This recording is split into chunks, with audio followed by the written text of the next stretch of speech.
Hi,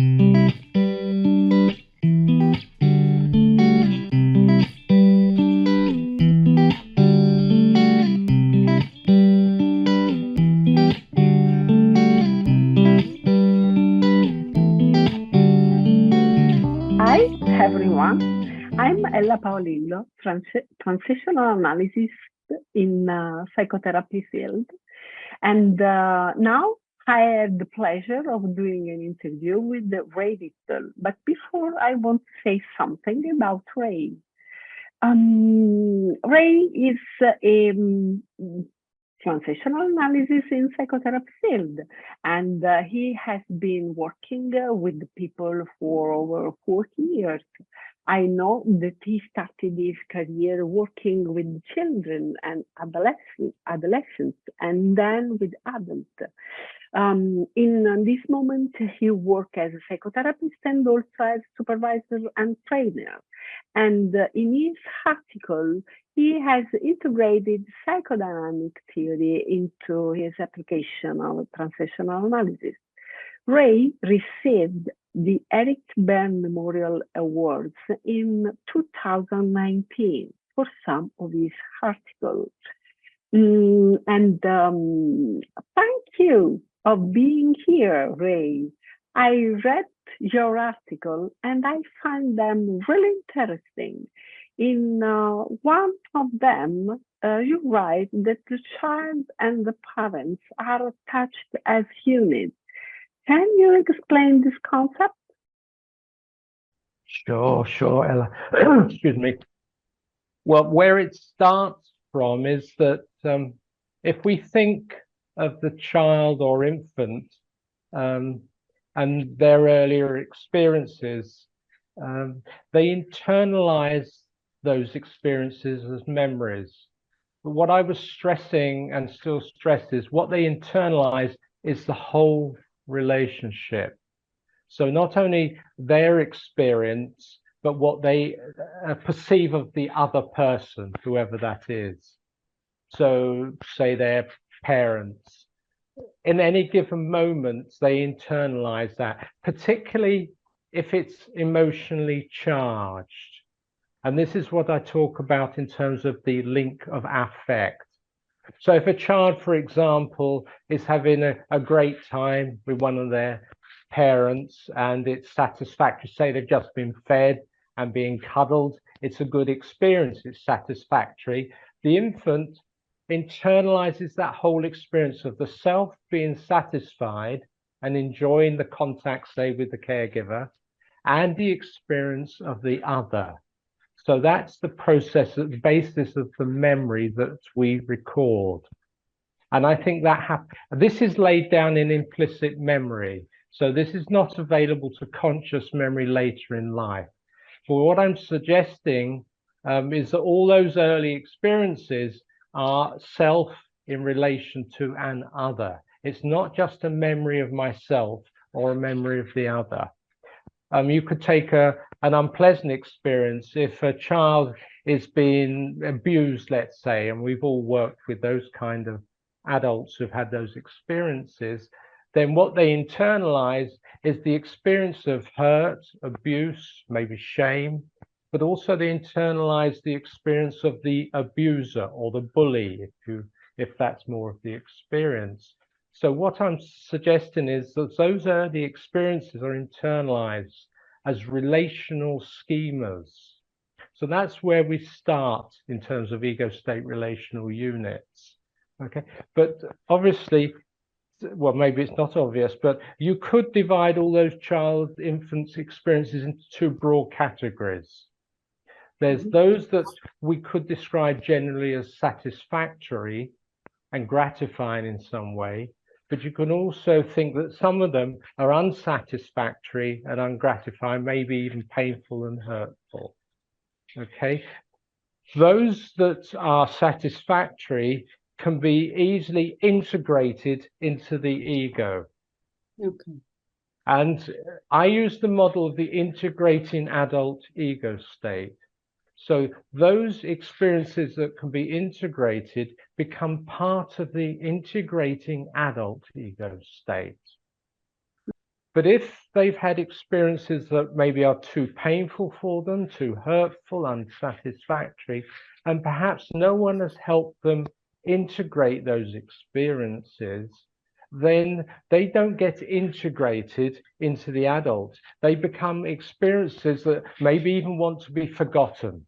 I mean, often we work with adults that have, as children, say, been abused or hurt in many ways.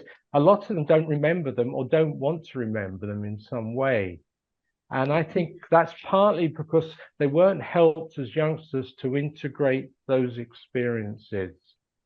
And as a result, they become fixated and remain as child, parent, ego state relational units. So the child is an unintegrated experience of the self, linked by affect to an experience of the other that is fixated and cannot be integrated. So I see the parent and child as a unit linked by affect of unintegrated experiences, which have to be repressed often and forgotten. But they don't just disappear, they're there, and they usually leak out into people's relationships. So whether people want to remember them or not, they treat others as if they're like their parents, but they don't do it consciously. It's an unconscious process. Does that make sense to you, Ella? Yes, yes, clearly. You are saying that the relationship remain in the mind of all of us. If the relation is characterized by negative experience, these memories is difficult to integrate in others. Therefore, this point makes the relationship the focus on your work. And another thing linked with this is that working relationally with the clients entail actively using the therapist diet. What does this entail for you? Well, if we develop what I've just said, that the integrated adult is much more of a conscious process. The parent and child will be active, as we all know, but they're much more unconscious. And it is the basis of games and enactments, those kind of terms, okay? So what I noticed, the reason I originally wrote the articles, I would realize I was struggling with some clients who resist in the work. And what I noticed was the presence of the child and the parents in the work, but not only theirs, but the stirring of my parents and child. So what I noticed in the work was that when things weren't going well, that it was either the parent or their child that was probably present. And if the child, say, was present in the therapeutic room, then they were often projecting their parent ego state onto me. They weren't seeing me as the person I possibly fully am. They were seeing me as someone they were projecting their parent on. So it's classic in the way how the client may see you like their parents, and you do something or say something, and for them, you're just like their parents. So what I realized was that there was a unit active in the client, the parent-child relational unit. They were in the child and they were projecting the parent onto me. That was the first thing I started to notice.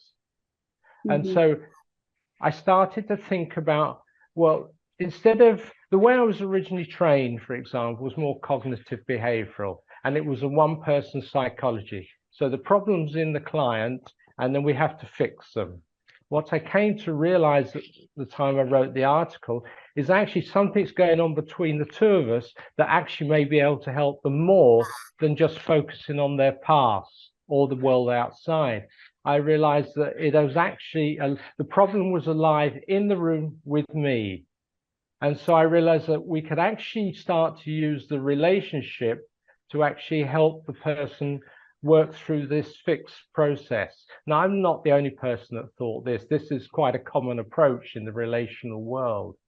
But I realized that also my ego state relational units could get stirred as well. my unconscious will be involved in the process. So there's a great opportunity here. So instead of working with the past or outside, I started to work in the room with the relationship between me and the client and whatever ego state relational units are active in the room. Does that make sense for you? Yes, yes. So the here now becomes the way you try to manage what the patient projects with the parent-child relational unit. And I think that in this direction, keep in mind the theory of transference and the control transference is the focus, the main objective, isn't it? Absolutely, Ella. I mean, what we're looking at, it's both an opportunity but also a struggle, is that the client is to some extent transferring their past into the present with me. But also I know that I often have something to do with that. It's not that I'm a blank screen that they project onto. It's not like that. That's an old-fashioned, very old-fashioned Freudian idea. I am part of the process. So if I came in and say I was a bit cross one day, and I may be I speak in a slightly sharp, what we would call a sharp way or an aggressive way with the client, they may immediately see me like their mother or father or brother or sister. And so now we're in the transference. The past is in the present, but also I am part of it. I've been, by the way I am that particular day, I may have contributed to it. Rather than just going back to the past, I think about where they're transferring onto me. I'm involved in this. There's an opportunity here to work through this with me as, if you like, the bad object in their life from the past. So I work with it in the here and now. So if they're talking about, let me just think for a moment for you. Maybe they're talking about something at home that morning, and they come in and say, they're fed up with this, so-and-so behaves this way, so-and-so's very grumpy this morning. And I start thinking, what's that got to do with me and the client right now? So instead of focusing out there on the morning, I'm thinking about what's it got to do with me and the client, because here's the opportunity to work through it.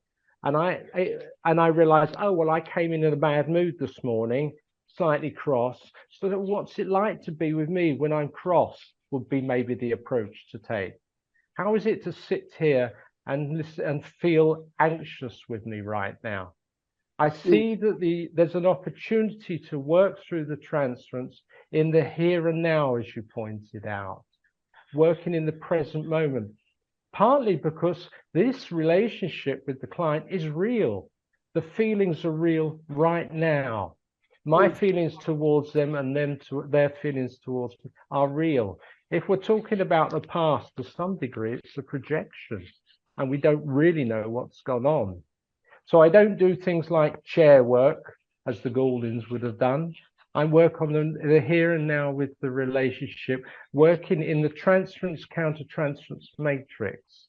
And if they are seeing me as a nasty person, I don't say, well, actually, I'm not like that. You know I'm not. I've been seeing you for 3 years. You know I'm a nice person. I don't say that. I stay with, okay, so right now I'm a nasty person. Let's stay with this and let's see what this means. Does that give you some idea? Yes, yes. That's one particular way to work. Usually I think that in relation with my patient may present the shadow of the past, and I often put my attention on the shadow. This gives me a better insight into the past than the present. I help the patient reflect on the way he repeats the past with me. But if I think about what you are saying now, I can stay in the present, remembering that it's repeating something from the past. But I can work here and now with our relation and say and handle what is happening to say nothing of the past. Yeah. I don't, for example, I don't ask questions about the past so much and look for historical analysis. I stay in the present. And what I find is if it's emotionally charged, the memories that are relevant are not far away.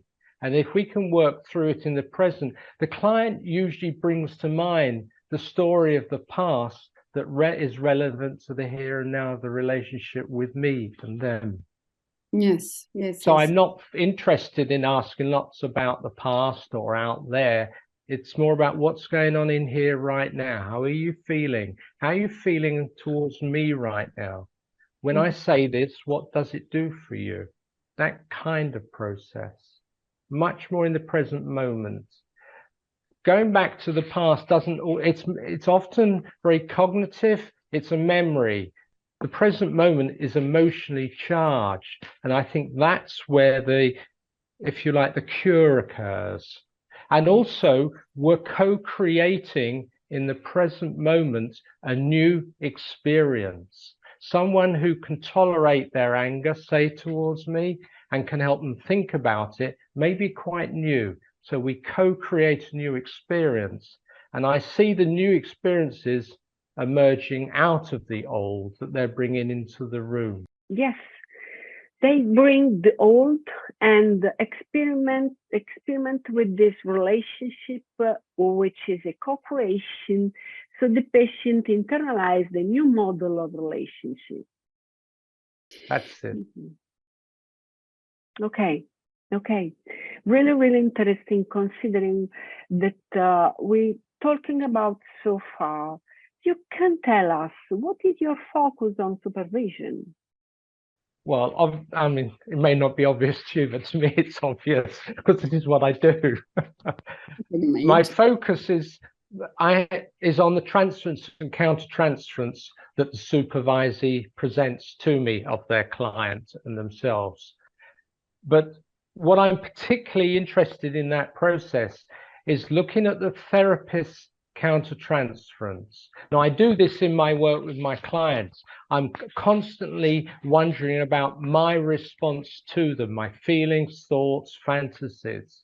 And so if you come to me for supervision, I will have the same interest with you as a supervisee stroke therapist.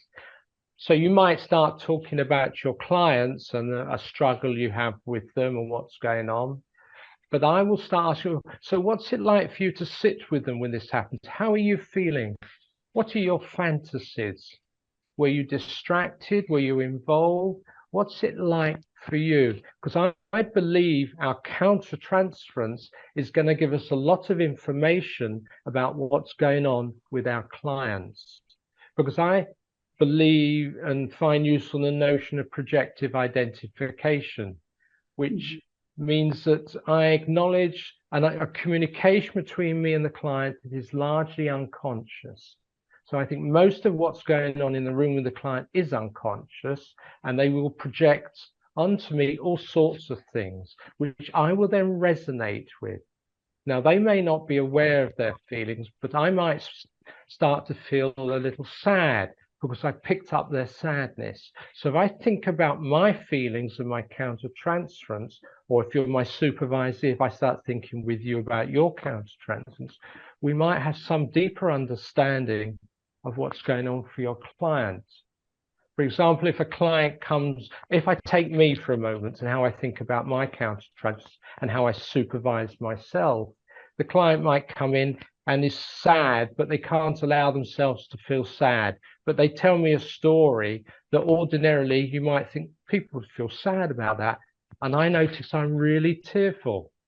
And then I'm thinking, in my countertransference, I've picked up their feelings and affect, and they're just telling me an affect-less story. So that's where the countertransference is important. So part of my focus in supervision is looking with the therapist at their response. Now, there's something important in this for me. When I first trained in TA, I was taught to keep out of the game. You're rescuing, you're persecuting, you're being a victim. Stay out of it. What I will now say to you as my supervisor is you will be involved in games. It's inevitable. How else are you going to help your client? You will be caught in enactments. It is inevitable, but it's how we use those experiences that are important, how we make our countertransference an object of analysis so that we can understand the clients. We will be caught in games, and that's how they can show us something of their earlier experiences. If you try and stay out, you're missing opportunities. Yeah. And actually, it's really difficult because it's an unconscious process, and we're not in control of our unconscious as much as we'd like to think we are. For sure not. However, I understand that you can help your supervisee find their presence inside themselves. That's it. Okay. And this is really interesting. I think it is also very important that the supervisee can be really aware of their mind, or their feelings, on their scripts. And I think that could really be the starting point working on the counter-transference. What you remind me of there is, see, often the therapist is involved unconsciously with their clients. They don't always know what's going on, and that's fine also. What they're looking for in supervision, and if we think of the original meaning of supervision, which is have a supervision, super view, it's like they're looking for the supervisor to help them understand and to think about what's going on. Mm-hmm. And I particularly like working in groups. I run a lot of supervision groups because sometimes I might not pick up what's going on with the supervisee. The supervisee's got a blind spot, but other people in the group may start picking it up. And it's amazing the unconscious process that goes on in a supervision group. So things start surfacing there. And I often encourage people, and I do this with clients, to just free associate. They say, I'm stuck, I don't know. So we just say what comes to mind. What's coming to mind right now? It doesn't matter how absurd it might seem. What thoughts, feelings are coming to mind? And so we just start to play, because I trust in the unconscious to communicate with the supervisor, with the therapist, and with the client. If we listen with a different kind of ear, we start to hear things. So I'm listening for symbols of what's going on. What stories can you tell me? Now, how do we associate that story with the client or with your experience? Really, really interesting. Really an interesting point of view. Yeah, go on. Okay. We can stay on supervision, because I find very interesting what you said about the unconscious process and the fact that in the group could easier see it. Yeah. Because when we are in relation of the patient, we keep in mind that there is certainly a conscious part of relationship, but also an unconscious part of the relation. So we go in supervision just to get out to what we feel may be unconsciousness. For this we need our moment of supervision. But I wonder in the group how supervision works with you. I don't know, you start the supervision with the supervisee and then ask the group some feelings about what the supervisee said. I mean, because most of the people I supervise, I've been supervising for a long time. We have a culture, if you like, in the group, so it kind of flows. The way it might start is someone will present a client, and they may or may not have a difficulty with them, and that doesn't matter either.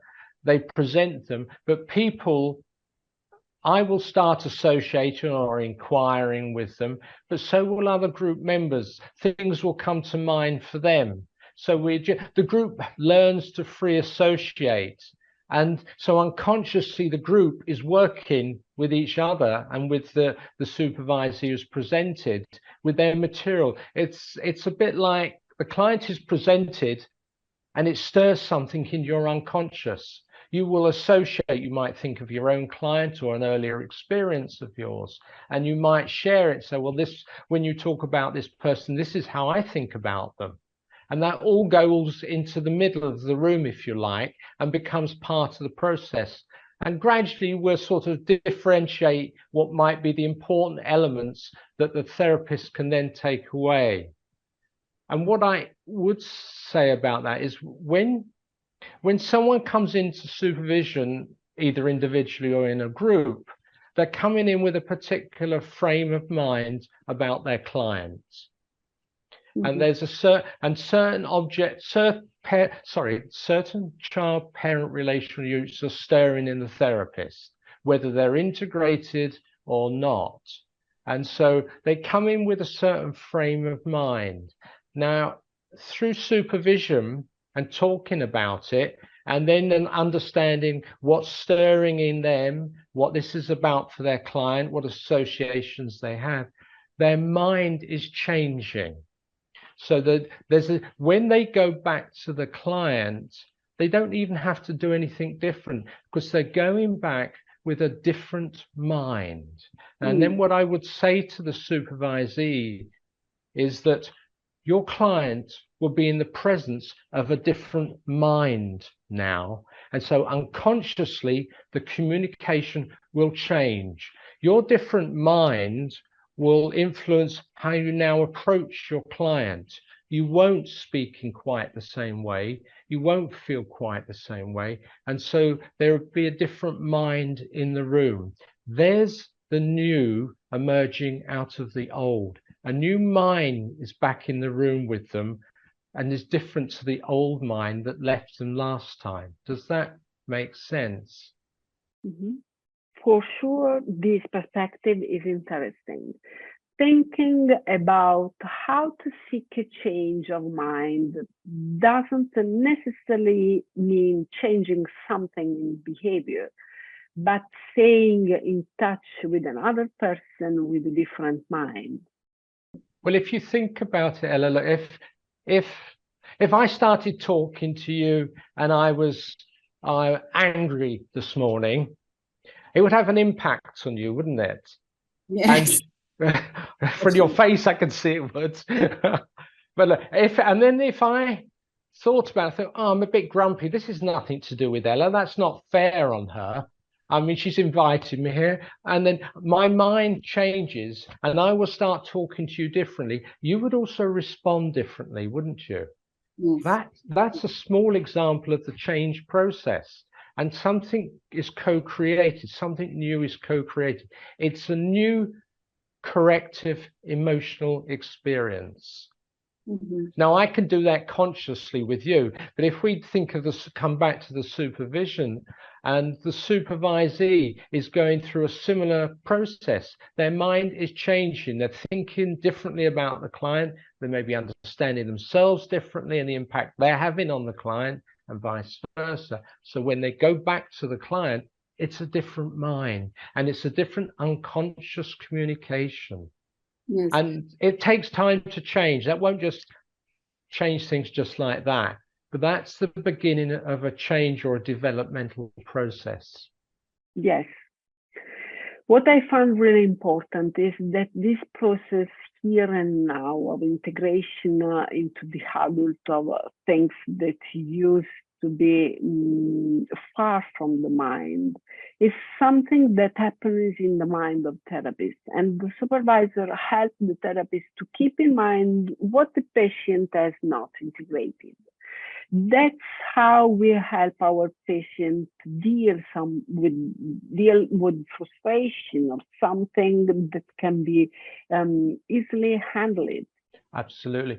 If I could just put that in technical terms from my perspective, the goal of therapy, or one of the goals, is to help the client integrate dissociated experiences. So if coming back to the sort of the history maybe of abuse or bullying as a child, that may have become a dissociated experience.